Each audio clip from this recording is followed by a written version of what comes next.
তিতাস তার পরীক্ষা শেষে ফুরফুরে মেজাজে গেল ফুলের দোকানে। পরীক্ষা হয়েছে মন মতো, এজন্য মন একটু বেশি ভালো। সে দোকানে গিয়ে লাল গোলাপ ও রজনীগন্ধা ফুল কিনল। মুখে তার মিটিমিটি হাসি। ভোরে প্রথম মুখ ফুটে তার কাছে কিছু চেয়েছে, তাই না দেওয়া পর্যন্ত মন অস্থির অস্থির লাগছে। পরীক্ষার খাতায় লিখতে লিখতেও ভেবেছে সঙ্গে আর কি দিবে, আর কি পেলে ভোর খুব খুশি হবে। কাজল নাকি চুড়ি? মন মতো কিছু পেলে ভোর আবেগী হয়ে কি তাকে জড়িয়ে ধরবে, নাকি জুনিয়র ভেবে মুখ ভেংসিয়ে বলবে, খবরদার আমায় পটাতে আসবি না, ছোট ছোটোর মতোই থাক, নয়তো থাপ্পড়ে তোর প্রেমিকগিরির শখ ঘুষিয়ে দেব। যদিও এ কথা সে বলতেও পারে, রাত দিন যেই হারে পৌঁছায় তাতে বলাও অস্বাভাবিক কিছু নয়। এসব ভেবে সে গোলাপ ফুলের দিকে তাকিয়ে মৃদু হাসল। গোলাপ ওর মায়ের ভীষণ পছন্দ। গোলাপ পেলে উনি ছোট বাচ্চাদের মতো ভীষণ খুশি হয়। আনন্দ যেন উপচে পড়ে ওনার পুরো মুখ জুড়ে। খুশিতে ফুলগুলোর সুগন্ধ নিতে থাকেন বারবার। আর সেই দৃশ্যটুকু মন ভরে দেখে সে। আগে মাঝে মধ্যে পিয়াস হুটহাট ফুল এনে ওদের মাকে দিত। তিতাস একদিন বেশ বিরক্ত হয়ে জিজ্ঞাসা করেছিল, ফুল না এনে খাবার আনলেও তো পারো ভাইয়া। হুম, আম্মু খাবারের চেয়ে গোলাপই বেশি পছন্দ করবে। গোলাপ পেয়ে উনি খুশি হয়ে যে হাসিটুকু দেয়, সে হাসিটা অমূল্য ভাই, অমূল্য। এটার সঙ্গে আর কিছুর তুলনা হয় না। এরপর থেকে সেও হুটহাট ফুল কিনে ওর আম্মুকে উপহার দিত। এতে উনি খুশি হয়ে অশ্রু ঝরাতেন। আর এখন ভোর এবং ওর আম্মু, এই দুজন নারীর স্থান তার কাছে সব কিছুর ঊর্ধ্বে। তার হাসির কারণ, বাঁচার কারণ। তাই তাদের মুখে হাসি ফোটাতে ছুটে এসেছে ফুল কিনতে। ফুল দেখে যদি তার প্রিয় মানুষ দুটো কিঞ্চিত হাসে, তাহলেই তার সর্বকষ্ট সার্থক। এসব ভেবে সে বাইক নিয়ে চলল বাসার পথে। না জানি ঠোঁটে ব্যথা নিয়ে ভোর তাকে কত গালি দিয়েছে।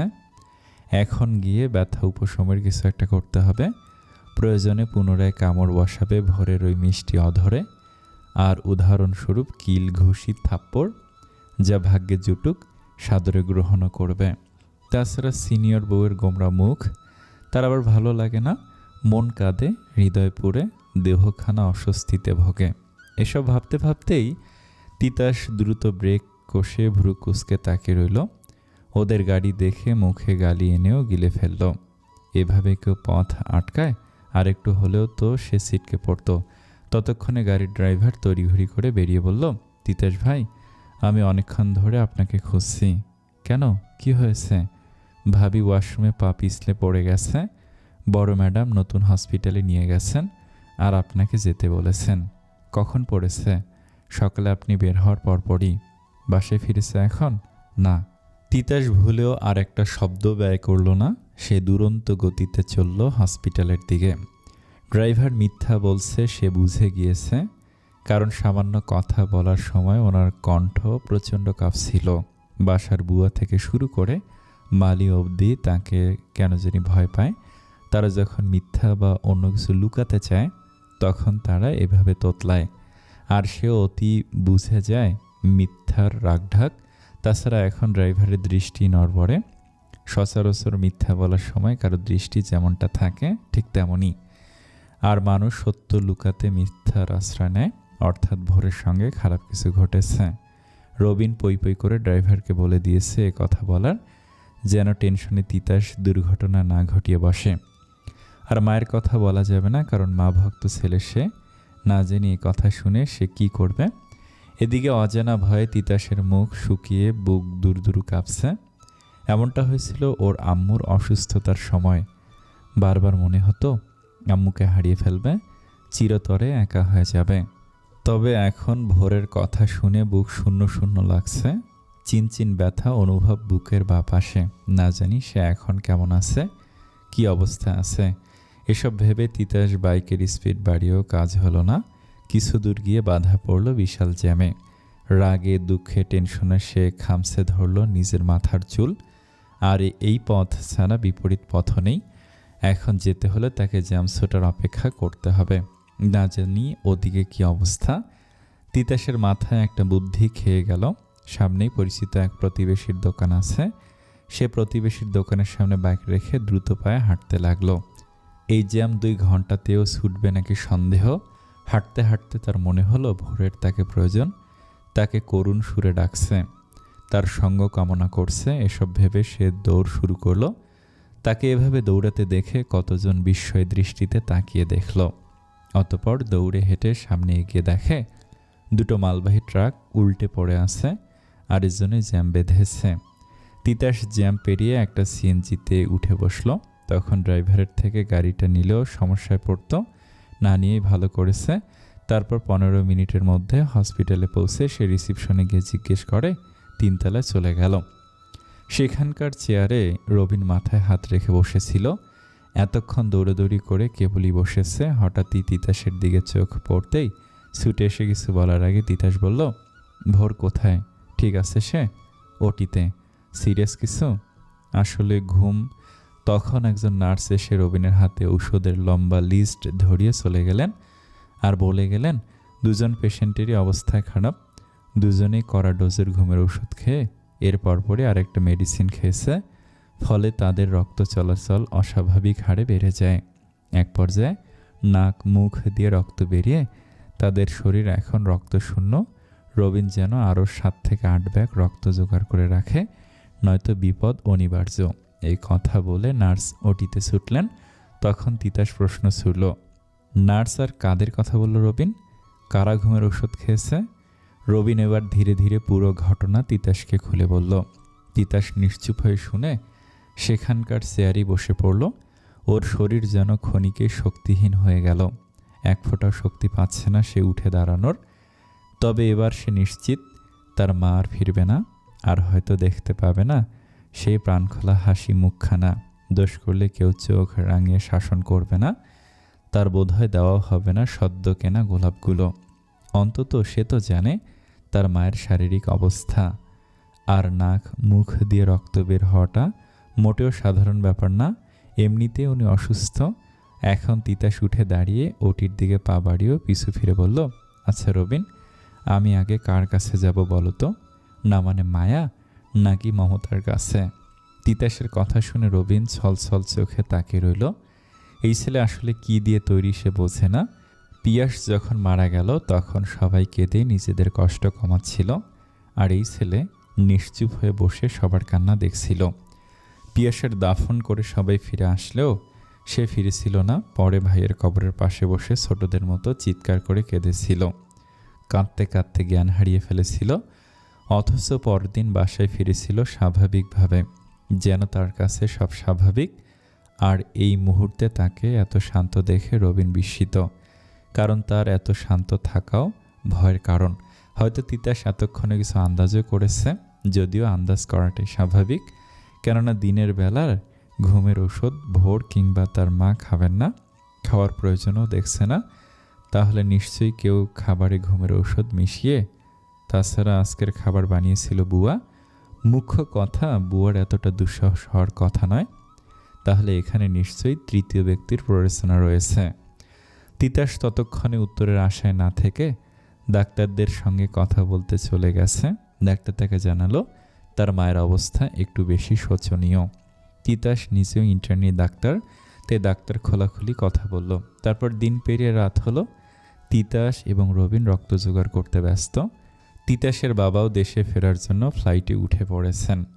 কিন্তু তখন সোশ্যাল মিডিয়াতে ছড়িয়ে গেছে সারার মৃত্যুর খবর। সেই সঙ্গে প্রতিটি চ্যানেলে ব্রেকিং নিউজ। রাতপরই সারার নিজ বাসায় সারাসহ শাওন নামের এক যুবকের লাশ উদ্ধার। ব্রেকিং নিউজ, রাতপরই সারার নিজ বাসায় সারাসহ শাওন নামের এক যুবকের লাশ উদ্ধার। টিভির প্রতিটি চ্যানেলে এটাই ব্রেকিং নিউজ। সাংবাদিকদের ভিড় জমেছে সারার বাসার সামনে। কেউ বা লাইভ দেখাচ্ছে সেখানকার বর্তমান পরিস্থিতি। বিলাসবহুল ফ্ল্যাটের একটা বেডরুমে তাদের 2জনের লাশ পাওয়া গেছে। 2জনে খুব বাজেভাবে নিজেদের জখম করেছে। শাওনের বুকের ডান পাশে এখনও ছুরি গাঁথায় আছে। তার নিথর দেহখানা পড়ে আছে রুমের এক কোণে। রক্তে ভিজে আছে ওর টি শার্ট সহ সাদা টাইলসের মেঝে। তারই পাশে পড়ে রয়েছে রক্তমাখা ভাঙা ফুলদানি। রুমের জিনিসপত্র সহ লকারের তালা ভাঙা। প্রয়োজনীয় কিছু কাগজও ছড়ানো ছিটানো রুমের আনাচে কানাচে। জুবায়েরের সারা স্বামীর ছবি লুটোপুটি খাচ্ছে শাওনের রক্তে। হয়তো সারা গোপনে তাকে ভালোবাসে, তাই তার ছবি লুকিয়ে রেখেছে নিজেরই কাছে। নারীর মন বুঝি একেই বলে। পুরো পৃথিবীর সম্মুখে ঘৃণার তীর ছুড়লেও সে আজও তাকে হৃদয়ে পুষে রাখে অতি গোপনে সযত্নে। নীরবে নিভৃতে মন মাঝারে গেঁথে রাখে তারই নাম।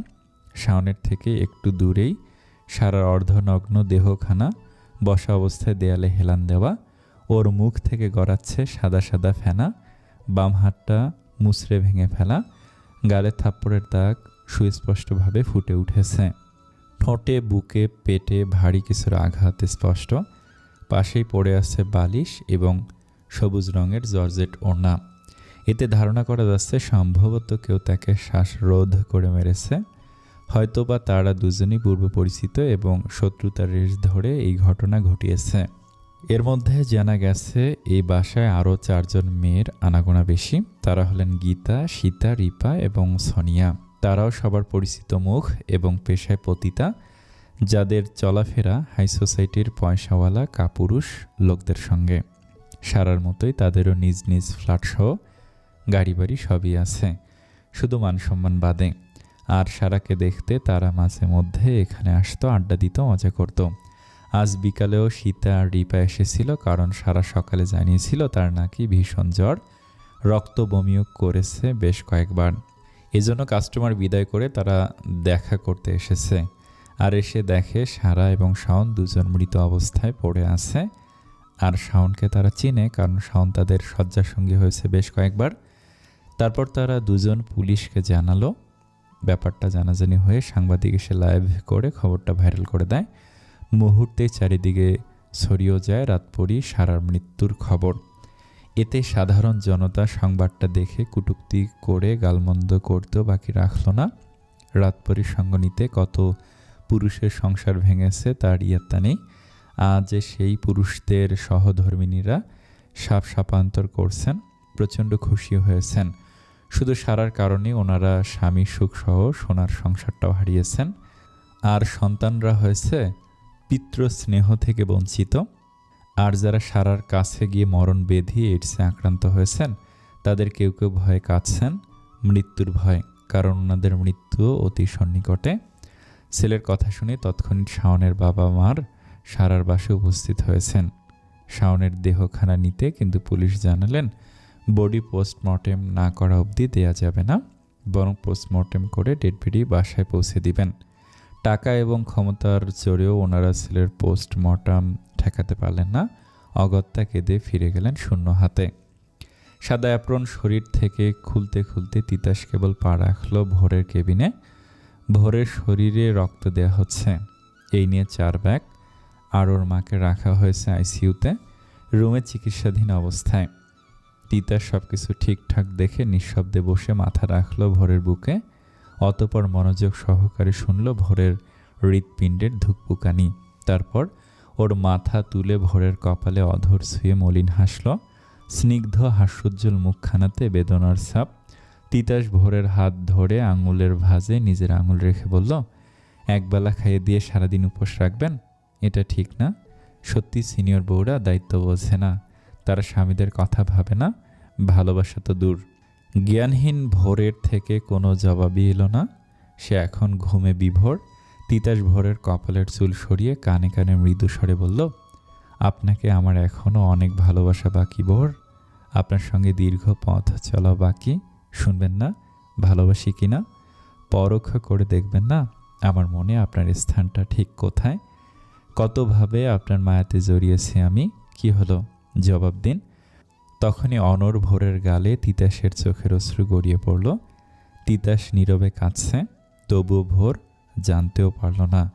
প্রাণবন্ত ছেলেটা তার নীরবতা সহ্য করতে পারছে না। সে নিশ্চুপ, তাই তিতাস কষ্টে পুড়ছে, একা একা গুমড়ে মরছে। ছেলেটা নাকি তাকে ভালোবাসে না, তার জন্য নাকি একটুও ভালো নেই। মায়া যদি এমন নেশাক্ত হয় তবে ভালোবাসার প্রয়োজন নেই। এই মায়ার বশেই না হয় আষ্টে পৃষ্ঠে জড়িয়ে থাকুক একে অপরের সঙ্গে। তিতাস দু চোখ মুছে ভোরে শুকনো ঠোঁটে ঠোঁট ছুঁয়ে বলল, প্লিজ আমাকে এভাবে নিরাশ করবেন না ভোর। এই পচা ছেলেটা আপনাকেই ভীষণ ভালোবাসতে চায়, ভীষণ। আর একটাবার সুযোগ দেন, কথা দিচ্ছি ভালোবাসায় মুড়িয়ে রাখবো। চঞ্চল তিতাসের কণ্ঠে এই মুহূর্তে চঞ্চলতা নেই, আছে শুধু একরাশ অভিমান এবং অতি মূল্যবান কিছু ফিরে পাওয়ার প্রত্যাশা। তিতাস ভোরের হাতটা আরও শক্ত করে ধরে কান্না ভেজা কণ্ঠে বলল, আপনাকে এভাবে দেখতে পারছি না, আমার প্রচণ্ড কষ্ট হচ্ছে ভোর, বুকে প্রচণ্ড ব্যথা হচ্ছে। তিতাস আর কিছু বলার আগেই কেবিনের দরজায় পরপর দুবার নক পড়ল। তিতাস উঠে দরজা খুলে দেখে ছলছল চোখে রবিন দাঁড়িয়ে আছে। সে কিছু জিজ্ঞাসা করার আগে রবিন তাকে টেনে বাইরে নিয়ে এলো। তারপর বলতে গিয়েও রবিন থেমে গেল, কারণ ঠিক তখনই হন্তদন্ত হয়ে তিতাসের বাবার সেখানে উপস্থিত হলেন। এই বিপদের কথা শুনে উনি কিভাবে পৌঁছেছেন কেবল উনিই জানেন। উনি এসে কান্না ভেজা কণ্ঠে ওনার সহধর্মিণীর এবং পুত্রবধূর কথা জিজ্ঞাসা করলেন। তিতাস জবাব না দিয়ে আগে বাবাকে জড়িয়ে ধরে চেয়ারে বসালো, তারপর দ্রুত পানি এনে খাইয়ে শান্ত হতে বলল। ওনার পুরো শরীর কাঁপছে, যেন এক্ষুনি পড়ে যাবেন। একটু পর তিতাস ওনাকে বুঝিয়ে শান্ত করতে পেছন থেকে কেউ একজন উঠে বলল, হে তিতাস, তোমার বোনটা মারা গেছে শুনছো? এই কথা শুনে তিতাস বজ্রাহতের মতো ঘাড় ঘুরিয়ে দেখে এক সিনিয়র ডাক্তার দাঁড়িয়ে আছেন, মুখ ভর্তি তাচ্ছিল্যের হাসি। তবে কথাটা উনি বললেন। তিতাস উত্তরে কিছু বলতে গেলে তিতাসের বাবা অশ্রু ফোঁটা ঝরে তিতাসের ডান হাতে স্পর্শ করল। নিঃশব্দে ঝরে যাচ্ছে তার বাবার অশ্রু। তিতাস এবার ঘুরে বিস্মিত দৃষ্টিতে রবিনের দিকে তাকাতে রবিন হ্যাঁ সূচক মাথা নাড়ালো। এতে তিতাস অবাকের চূড়ান্ত পর্যায়ে পৌঁছালো। তখন বাবার দৃষ্টির সঙ্গে দৃষ্টি পড়লেও উনিও কান্না ভেজা নেত্রে সম্মতিসূচক মাথা নাড়ান। অর্থাৎ সত্যি তিতাস এবার দুপা পিছিয়ে থম মেরে বাকশূন্য হয়ে যায়। সারাকে ঘৃণা করলেও কখনো তার মৃত্যু কামনা করেনি। মুখে খারাপ ব্যবহার করে, আড়ালে গিয়ে কেঁদেছে অনেকবার, বড় বোন হয় তার। আর আজ সকালেও তো সারা তাকে বেস্ট অফ লাক জানিয়েছে, তারপর মেসেজও করেছে। তিতাস নিজেকে সামলে পকেট থেকে ফোন বের করতেই দেখে চেনা পরিচিতদের অহরহ মেসেজ, কল। তখন আইসিইউ রুমে প্রবেশের কারণে ফোন সাইলেন্ট করে পরে জেনারেল করতে ভুলে গেছে। তাছাড়া দৌড়ের উপরেই আছে এসে থেকে। ভোর এবং তার মায়ের রক্ত জোগাড় করতে কালঘাম ছুটে গেছে। ডোনার খুঁজে পাচ্ছিল না। একদিকের বিপদ সামলে না উঠতেই আরেকটা বিপদের সম্মুখীন হলো। তিতাস নিজের শরীরের ভার ছেড়ে সেখানে বসে পড়ল। সে আর সহ্য করতে পারছে না হারানোর ব্যথা। এই ব্যথা তাকে নীরবে গোপনে কুরে কুরে খাচ্ছে। তখন তিতাসের বাবা ছুটে গিয়ে ছেলেকে জড়িয়ে ধরে কেঁদে ফেললেন। বাবার ছেলের অবস্থা দেখে রবিনও কেঁদে ফেলেছে। ঠিক তখন তার ফোনে মেসেজ আসলো, রবিন ভাই, শাহিনা তিতাসের বাবার লকারের তালা ভেঙে কী সব কাগজপত্র নিয়ে বেরিয়ে গেল। ওনার সঙ্গে বড় ট্রলি আছে। বিপদের মুহূর্তটুকু যেন অতিবাহিত হতেই চায় না। সেকেন্ডের কাঁটা যেন ঘন্টার কাঁটায় পরিণত হয়। তিতাসের কাছে এখন সেটাই মনে হচ্ছে। সর্বগ্রাসী বিপদ ওকে চারিদিক থেকে আষ্টে পৃষ্ঠে জড়িয়ে ধরেছে। যারা এই মুহূর্তে বিপদগ্রস্ত তারা সবাই আপন, অতি কাছের মানুষ। কাকে ফেলে কার কাছে ছুটবে সেটাই দিশা পাচ্ছে না। নিজেকে ওর পাগল পাগল লাগছে। একদিনে এত কিছু ঘটেছে, নিজেকে সামলে উঠতেই তার বেগ পেতে হচ্ছে। তার বোধগম্য হচ্ছে না কার জন্য কাঁদবে, কার কষ্টে সান্ত্বনা দিবে। তবে দাঁড়িয়ে থাকার মতো সময়ও ওর কাছে নেই। সে আর না দাঁড়িয়ে দৌড়ে ভেতরে চলে গেল। হসপিটাল কর্তৃপক্ষকে জানিয়ে ওর মা এবং ভোরের সুরক্ষা জোরদার করলো। তারপর মা এবং ভোর ঠিক আছে কিনা দেখে দ্রুত ফিরে আসলো বাবার কাছে। ওর বাবা বুকে হাত রেখে বসে আছেন। বোধহয় ব্যথা পুনরায় বেড়েছে। তিতাস এসে বিনা বাক্যে ওর বাবার হাতে ইঞ্জেকশন পুশ করে চুপ থাকার ইশারা করলো। কিছু বলতে গেলে অন্য কথার তাল টানলো। তারপর জোরপূর্বক হালকা কিছু খাবার খাইয়ে দুটো ঔষধ খাইয়ে দিল। না, ওনার বারণ শুনল না আর সে কিছু। তারপর আর কিছু বলার সুযোগ দিল না। অতঃপর বাবার কাঁধে হাত রেখে বলল, আমার মা এবং বউয়ের দায়িত্ব দিয়ে যাচ্ছি তোমায়। এই দায়িত্বের নড়চড় হলে খবর আছে বলে দিলাম। পুত্রবধূ নয়, তোমার আরেকটা মেয়ের পাশের বেডে গিয়ে শুয়ে পড়ো। তুমি কোথায় যাচ্ছ? যতই পাপ করুক না কেন, আমার বোন বাবা, আমার বোন, তাই আমি সেখানে যাচ্ছি। আমিও যাব, চলো। না বাবা, তুমি থাকো, আমি ফোন করে সব জানাবো। বাবা হয়ে সন্তানের লাশ কাঁধে নিতে পারছি না আমি, এই জন্যেই কি এখনো বেঁচে আছি। তিতাস কথা ঘুরাতে রবিনকে বলল সবার খেয়াল রাখতে। তারপর বাবাকে জোরপূর্বক ভোরের পাশের ফাঁকা বেডে শুয়ে দিল। কিছুক্ষণের মধ্যেই তিতাসের বাবা ঘুম রাজ্যে পাড়ি জমালেন। আলাদা কেবিন নিতে পারত, তবে রবিনের জন্য কষ্টকর হয়ে যেত। সে বেচারা কত দিকে বা খেয়াল রাখবে। সে যা করেছে বা করছে, এই ঋণই সে শোধ করতে পারবে না। তাছাড়া এখন 3 জন ঘুমাচ্ছে, ওঠার চান্স খুবই কম। তিতাস আর দাঁড়ালো না, নার্সদের ডেকে পুনরায় বলে বেরিয়ে পড়ল। তবে গাড়ির কাছে যেতেই ওর মাথার ভেতর চক্কর দিয়ে উঠল, হয়তো না খেয়ে ক্লান্ত শরীরে দৌড়াদৌড়ির কারণে। তিতাস নিজের দিকে পাত্তা দিয়ে গাড়ি নিয়ে চলে গেল। আর যাওয়ার মিনিট 2 পরে ওয়ার্ড বয় রবিনকে একটা প্যাকেট দিয়ে বলল, তিতাস স্যার খাবারটা খেয়ে নিতে বলল, খাবার নষ্ট করলে পরে এসে হিসাব কষবে। রবিন প্যাকেটটা হাতে নিলে ছেলেটা চলে গেল। আর রবিন পূর্বের চেয়ারে বসে কেঁদে ফেলল। ছেলেটার সব দিকে যেন নজর থাকে, অথচ সারাদিনের নিজেও দাঁতে কুটুটিও কাটেনি। না জানি কখন মাথা ঘুরে পড়ে যায়, আর কত দিকেই বা সামলাবে সে। পিয়াসের মৃত্যুর পর থেকেই তার উপর দিয়ে কম ধকল যাচ্ছে না, একটার পর একটা ঝামেলা পোহাতেই আছে। ওইদিকে শাহিনা না জানি কোন প্যাঁচ কষাচ্ছে। এই মুহূর্তে তিতাস এমনিতেই খুব টেনশনে আছে। এখন শাহিনার কথা বললে আরও ভেঙে পড়তে পারে। পরে না হয় শাহিনার ব্যাপারটা ভাবা যাবে। কত দূরেই বা যাবে সে। ওদিকে তিতাস সারার বাসায় গিয়ে দেখে সারার লাশ নেই। পোস্টমর্টেম করতে ডেড বডি পাঠানো হয়েছে, আর সারার বাসাটা সিলগালা করা হয়েছে তদন্তের স্বার্থে। তিতাস চোখ মুছে সেখান থেকে বেরিয়ে সারাকে যেখানে পাঠানো হয়েছে সেখানেই গেল। তারপর ঘন্টার পর ঘন্টা বসে তারপর জানতে পারলো কালকে সকালের আগে লাশ দিবে না।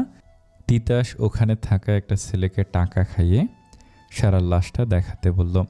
ছেলেটা টাকা নিয়ে তাই দেখালো। তিতাস সারার মুখ দেখে ভেতরের কষ্টটাকে উগলে দিয়ে ছোট্ট তিতাসের মতো কেঁদে ফেলল।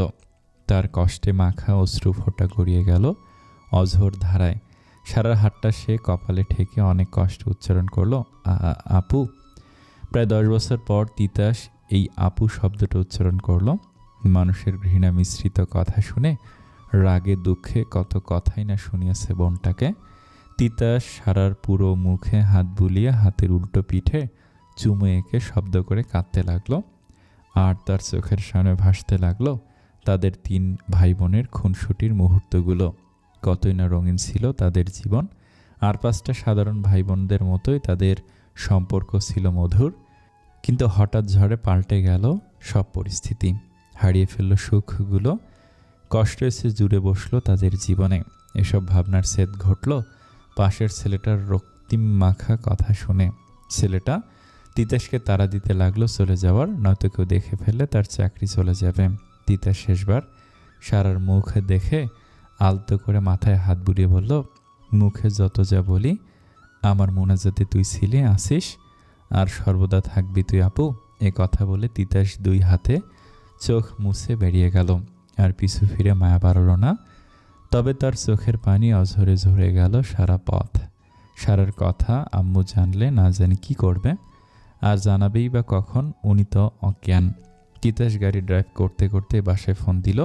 এদিকের ঝামেলা পোহাতে গিয়ে চাচি ও রোজের কথা ভুলতে বসেছে। ওরা যে বাসায় কি করছে কে জানে। এতবার কল করেও কাউকে পেল না। কল বেজে বেজে কেটে গেল। তারা ঘুমাচ্ছে ভেবে সকালে কল দেওয়ার সিদ্ধান্ত নিল।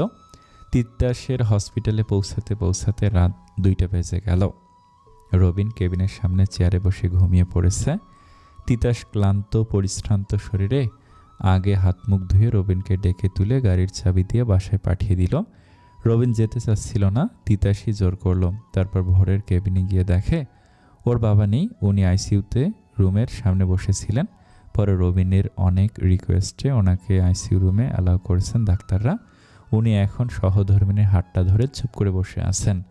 মেয়েটাও মারা গেছে, আর সহধর্মিনীর এই অবস্থা। ওনার ভেতরে কি হচ্ছে উনিই জানেন। তিতাস নিচে গিয়েও বাবাকে বাইরে থেকে দেখে আসলো, নার্সকে ইশারায় বোঝালো খেয়াল রাখতে। তারপর তিতাস কেবিনের দরজাটা খুলতেই ভোর তার দিকে তাকালো। সে জেগে আছে। ভোর ওকে দেখে তড়িঘড়ি উঠতে গিয়ে হাতে টান লেগে ব্যথাতুর শব্দ করে উঠল। তিতাস ভুরু কুঁচকে তাকাতেই ভোর রুগ্ন কণ্ঠে বলল, এতক্ষণ কোথায় ছিলি তুই? চোখ মুখের এই অবস্থা কেন? কিছু খেয়েছিস?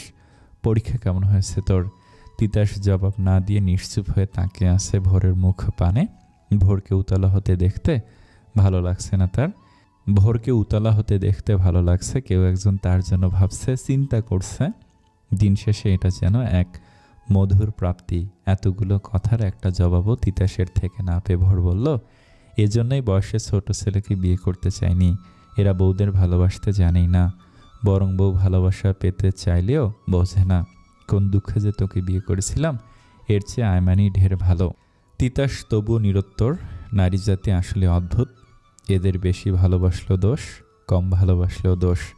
মন প্রাণ উজাড় করে হৃদয়ের সবটুকু ভালোবাসা উগড়ে দিলেও তারা বলে, আরও চাই, আরও দাও, নয়তো অমুকের মতো ভালোবাসো। তমুক তোমার চেয়ে বেশি ভালোবাসতো আমায়। মানে পুরুষ মানুষের জীবনের অর্ধেকটা সময় ভালোবাসার প্রমাণ দিতে দিতেই কেটে যায়। তবুও নারী জাতি এটা বোঝে না। এক একজন পুরুষের ভালোবাসার ধরন ও বহিঃপ্রকাশ এক এক ধরনের। কেউ ভালোবাসার কথা বলে মুখে ফেনা তুলে দেয়, তো কেউ নীরবে নিরলায় ভালোবেসে যায়। ভোর এবার তিতাসকে ভালোভাবে পরোক্ষ করে বলল, আমাকে ধরে হেলান দিয়ে বসাতো। যা বলা শুয়ে বলুন, আমি শুনছি। যা বলছি কর্নায় তো নার্সকে ডেকে দে। তিতাস আর কথা না বাড়িয়ে ভোরকে উঠে বসালো। সে সরতে গেলে ভোর এক হাতে শার্ট খামছে ধরে জড়িয়ে ধরল। এতে তিতাস নড়ল না, সরল না, বরং ভোরকে আগলে নিল বাহু ডোরে। অতপর কিছুক্ষণ দুজনে নিশ্চুপ থেকে ভোর বলল, বুয়ার বানানো নাস্তা খেয়ে প্রচণ্ড ঘুম পাচ্ছিল আমার। পরে ঘুমিয়ে পড়েছিলাম। ঘুমানোর 1 ঘন্টা পর চাচি রোজার জন্য জুস বানিয়েছিল। সেটা নাকি বেশি হয়ে গিয়েছিল। পরে উনি আমাকে জোর করে খাইয়েছেন। ওটা খাওয়ার পরপরই শরীর খারাপ লাগছিল। পরে হঠাৎ রক্তবমি হওয়া শুরু করলো। এরপর আমি আর কিছু জানি না। এখন ঠিক আছে, চিন্তা করিস না। তিতাস এবারও নিরুত্তর। তখন ওর বাবা এসে খাবার দিয়ে তিতাসকে খেতে জোরাজুরি করলেন। তিতাসও বিনা বাক্যে খেয়ে ভোরের পাশের বেডে শুয়ে পড়ল। তিতাসের বাবা চলে গেলেন। তখন ভোর শুয়ে তিতাসকে বলল, আচ্ছা, আমি মরে গেলে কাঁদবি? এসব কি না বললেই নয়?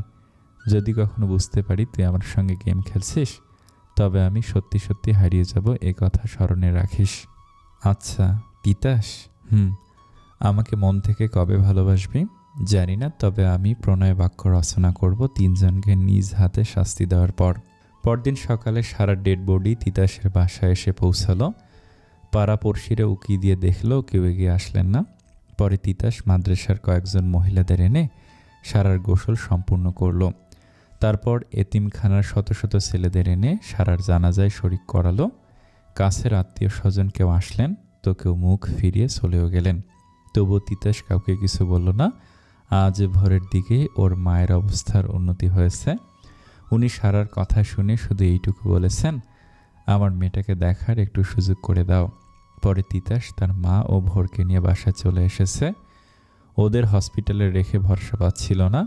যেভাবে ওদের ক্ষতি করার চেষ্টা করা হচ্ছে তাতে রিস্ক নেওয়াটাই বোকামি। তারপর সারার দাফন কাজ সম্পূর্ণ করা হলো। ধীরে ধীরে সবাই চলে গেল। শুধু 3.5 হাত মাটির নিচে সারার চিরনিদ্রায় শায়িত রইল। তার এই ঘুম আর কখনো ভাঙবে না, কখনো না। এতিমখানার ছেলেগুলোর জন্য খাবারের এবং বস্ত্রের সুব্যবস্থাও করে দেওয়ার প্রতিশ্রুতি দিয়েছে তিতাস। এখন কবরস্থান ফাঁকা, শুধু তিতাস আর ওর বাবা সেখানে বসে নীরবে অশ্রু ঝরিয়ে দোয়া করল সারার জন্য। পিয়াসের কবর জিয়ারত করতেও কেউ ভুললেন না। এর ঘন্টা 2 পরে তিতাস ওর বাবাকে নিয়ে বাসায় ফিরল। পুরো বাসা থমথমে রূপ ধারণ করেছে। গুমট ধরে আছে পরিবেশে। আবহাওয়াতেও কেমন গুরুগম্ভীর ভাবটা স্পষ্ট। এভাবে সারাদিন কেটে রাত ঘনিয়ে এলো। ঘড়ির কাঁটা ঘুরে এখন রাত 10টার ঘরে। সময় যেন দ্রুত বেগে ছুটে চলছে। এরপরও কেউ চাচির সঙ্গে যোগাযোগ করতে পারল না। তিতাসের বাবার লকার ভাঙা দেখে যা বোঝার ওনারা সব বুঝে নিয়েছেন। রোজাকেও নিয়ে গেছেন তিনি। ভোর অসুস্থ শরীরে সকলের খাবারের ব্যবস্থা করলো। তারপর তিতাসকে দিয়ে পাঠালো ওর বাবা মাকে সামান্য কিছু হলেও খাওয়াতে। ওর খুব শরীর খারাপ করছে।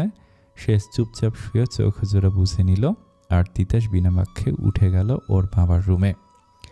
বর্তমানে বিলাসবহুল এক বাসায় অবস্থান করছেন শাহিনা। পাশের রুমে শুয়ে শুয়ে রোজা কাটছে। মেয়েটা হুইলচেয়ার থেকে পড়ে গেছে। পানির পিপাসায় সে মেঝেতে শুয়ে ছটফট করছে। মা মা করে এতবার ডেকেও কোনো লাভ হচ্ছে না। শাহিনার প্রেমিকও শাহিনাকে উঠে যেতে দেয়নি। শারীরিক মিলনে উন্মাদ তারা দুজন। বাচ্চা মেয়েটার করুণ আর্তনাদ তাদের কানে পৌঁছালেও তারা গুরুত্ব দিচ্ছে না। পরে না হয় গিয়ে দেখবে। তাদের পাশেই পড়ে রয়েছে মোটা মোটা বড় একটা ফাইল। সেখানে তিতাসের বাবার সম্পত্তির দলিলপত্র আছে। শাহিনা আসার সময় ক্যাশ টাকাসহ এগুলো সঙ্গে এনেছেন। তাছাড়া উনি আর সেখানে ফিরবেন না। তবে রেখে এসে কি হবে? এতদিন অনেক ভালো সেজে সকলের কথা নেসেছেন, তবে আর নয়। এবার নিজের কথা ভাবার সময় এসে গেছে। আর শাহন মরছে ভালো হয়েছে। সে তো ছিল একটা গুটি মাত্র। সারা ওকে না মারলে সেই মেরে ফেলত। তবে সারাকে মারার সময় ওনার বেশ মজা লেগেছে। একটা শত্রুকে মেরে প্রাণে প্রশান্তির ছোঁয়া পেয়েছেন। আহা, প্রাণ জুড়িয়ে গেছে। তবে আফসোস, ভোর আর ওনার যা নাকি মরেনি। সত্যি বাবা, এদের কই মাছের প্রাণ। নয়তো বাঁচার কথা না। দূর, সব কষ্ট বৃথা গেল। ভোর মরলে তিতাসের বড় বড় লেকচার অন্তত বন্ধ হতো। ছেলেটা ওনাকে বড্ড বেশি ভুগিয়েছে। তবে কাজের কাজ কিছুই হাসিল করতে পারেনি। তাকেও ধোঁকা দিয়ে ঠিকই ঘোল খাইয়ে ছেড়েছেন। তবুও এই ছেলের শিক্ষা হয়নি। ওনার পেছনে লোক লাগিয়েছিল। ভাগ্যিস সেদিন ডাক্তারের কাছে গিয়েছেন, নয়তো কি যে হতো।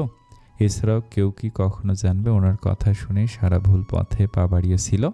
ওকে বাসা থেকে যেতে উনি সাহায্য করেছিলেন। এমনকি ডাক্তারের কাছে যাওয়ার নাম করে সারার কাছে গিয়ে লাখ লাখ টাকা আনতেন। বিনিময়ে সারাকে ওর মায়ের হাতে রান্না খাবার দিয়ে আসতে হতো। একবার সারা ওর সঙ্গে খারাপ ব্যবহার করেছিল। পরে উনি সারাকে থুতু মেশানো খাবারও খাইয়েছিলেন। আর মেয়েটা মায়ের হাতে রান্না পেয়ে খুশিতে গদগদ হয়ে খেয়েছিল। এই কাজ উনি প্রায়ই করতেন, মনে শান্তি পেতেন। যদিও এ কথা আর কখনো প্রকাশিত হবে না, হওয়াও তো সম্ভাবনা নেই। আর সারা কিভাবে যেন ওনার প্রেমিকের কথাটা জেনেছিল এবং ওনাকে থ্রেট দিয়েছিল সবাইকে জানানোর। এই জন্যই ওকে মরতে হলো। আহারে বেচারা সারা। সেদিন দুপুরের ঘটনা। শাওন প্রায় সারার বাসায় অন্য উদ্দেশ্যে আসতো। তবে সারা কখনোই তার সঙ্গে ইন্টিমেট হতে চায়নি। কিন্তু শাওন ওকে ছাড়তো না। ছেঁচড়ার মতো পেছনে লেগেই থাকতো। সেদিনও সে সারার বাসায় সেই কারণেই এসেছিল। সারা প্রচণ্ড অসুস্থ ছিল আর বাসা ফাঁকা পেয়ে শাওন জোরপূর্বক ওর উদ্দেশ্য হাসিল করার চেষ্টা করে। সেই মুহূর্তে শাহিনা সেখানে পৌঁছে এসব দেখেও চুপ থাকে, বরং শাওনকে উৎসাহিত করে তার কাজ করার। শাওনও নিজেকে সিংহ প্রমাণ করতে তাই করে। পরে সারা শাওনের বুক বরাবর লাথি মেরে ওকে নিচে ফেলে দেয়। তারপর ঝটপট উঠে দাঁড়িয়ে ফল কাটার ছুরি তুলতেই শাওন ওকে থাপ্পড় মেরে বিছানায় ছুঁড়ে মারে এবং ধর্ষণ করে। শাহিনার কল আসায় সে সারা সবুজ রঙের ওড়না নিয়ে সারার মুখে গুজে পাশের রুমে চলে যায়। তারপর ইচ্ছে মতো প্রেমালাপ চালিয়ে এই রুমে দেখে সারা শাওনের বুকে ছুরি বসিয়ে বদ্ধ পাগলের মতো কুপিয়ে যাচ্ছে। শাওন ততক্ষণে মারা গেছে। শাহিনার নিঃশব্দে ঢুকে আস্তে করে ফুলদানিটা তুলে আঘাত করে সারার কাঁধে। সারা মুখ থুবড়ে পড়ে যায়। তারপর শাহিনা তাকে ইচ্ছে মতো ঠোঁটে, বুকে, পেটে আঘাত করে। এ তো শান্তি পাচ্ছিলেন না, তাই ফিনাইল এনে সারার মুখ খুলে জোর করে খাওয়ান। পরক্ষণে সারার মুখ দিয়ে সাদা ফেনা বের হতে থাকে এবং নিস্তেজ হতে থাকে। তখন উনি সবুজ রঙা ওড়না দিয়ে সারাকে শ্বাসরোধ করে মেরে অর্ধনগ্ন অবস্থায় দেয়ালে হেলান দিয়ে বসিয়ে রাখেন এবং সারার লকার থেকে টাকা গয়না যা পেয়েছেন নিয়ে এসেছেন। যদি ভেবেছিলেন একদিনে সব কয়েকটা পথের কাটাকে মেরে ঝামেলামুক্ত হবেন, কিন্তু আফসোস হলো না। ভোর এবং তিতাসের মাকে কড়া ডোজের ওষুধ খাইয়েও কাজ হলো না। তারা বেঁচে গেল। তবে এটাই এর নয়, খেলা এখনও বাকি। সারা মারা যাওয়ার 3 সপ্তাহ পর তিতাসের জোরাজুরিতে ওনারা এই বাসাটা ছেড়ে দিল। কারণ শাহিনা তাদের নামে কেস করেছে। ওনাকে নাকি মানসিক ও শারীরিকভাবে খুব অত্যাচার করা হতো। এত অত্যাচার সহ্য করতে না পেরে উনি বাধ্য হয়ে বাসা থেকে পালিয়ে গেছেন। উনি এখন এই বাসা দখল চান। স্বামীর অবর্তমানে মেয়েটাকে নিয়ে বেঁচে থাকার আশ্রয় চান। এই একটা সপ্তাহে এসব ঝামেলায় বাকি সদস্য অতিষ্ঠ। পরে তিতাস রেগে ওদের আরেকটা ফ্ল্যাটে বাকিদের নিয়ে উঠেছে। গোছ গাছের কাজও শেষ। তিতাস জেদ করে আরও একটা সিদ্ধান্ত নিয়েছে, এজন্য ভোর ওর সঙ্গে কথা বলা বন্ধ রেখেছে। তিতাস ওদের রুমে এসে দেখে ভোর ব্যালকনিতে দাঁড়িয়ে আছে। সে ব্যালকনিতে গিয়ে খুব সন্তর্পণে ভোরকে পেছন থেকে জড়িয়ে ধরে বলল, আমার চাঁদের মুখখানা মলিন কেন? স্যার, ভালো লাগছে না। শরীর খারাপ? না। মন খারাপ? না। তবে ডাক্তার হওয়ার স্বপ্নকে এভাবে নষ্ট করিস না তিতাস, প্লিজ। জীবনটা ছেড়ে খেলা নয়। কেন করছিস পাগলামি বল না। আগামীকাল পরীক্ষা আছে, যে পড়তে বস। না, বলেছি তো পরীক্ষা দেব না। বাবার ব্যবসা দেখভাল করব। ভয় পাচ্ছেন নাকি? আপনার ভরণ পোষণ ঠিকঠাকভাবে দিতে পারবো না ভেবে? ভোর আর নিজের রাগ সামলাতে না পেরে তিতাসকে থাপ্পড় মেরে বসলো। তারপর তিতাসের টি শার্টের কলার ধরে রুমে গিয়ে বিছানায় বসালো। এরপর বই এনে হাতে ধরিয়ে পড়তে ইশারা করলো। কিন্তু তিতাস বই রেখে উঠতে গেলে ভোর পুনরায় তাকে আটকালো। নিজেকে সামলে তিতাসকে সাধ্যমতো বোঝালো। কিন্তু তিতাস গো ধরে পা বাড়াতেই ভোর তার পায়ের উপর উঠে তিতাসের নিচের ঠোঁটটা কামড়ে ধরে রাখল। তিতাস ছড়াতে চাইলেই সে দাঁত বসিয়ে দিল। সঙ্গে সঙ্গে ভোর নোনতা কিছুর স্বাদ পেল। বোধহয় রক্ত বেরিয়ে গেছে। তবুও সে রাগ নিয়ে সেভাবেই দাঁত বসিয়ে রাখল। তিতাস আর না পেরে ভোরকে এক ধাক্কা দিয়ে সরিয়ে ঠোঁট চেপে ধরল। তখন ভোর ওর ঠোঁটে লেগে থাকা রক্ত মুছতে মুছতে বলল, এবার বল, পরীক্ষা দিবি না?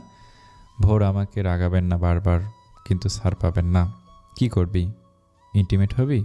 তো আয়, বাধা দেব না আমি। তবুও তোকে পরীক্ষা দিতে হবে, মানে দিতেই হবে।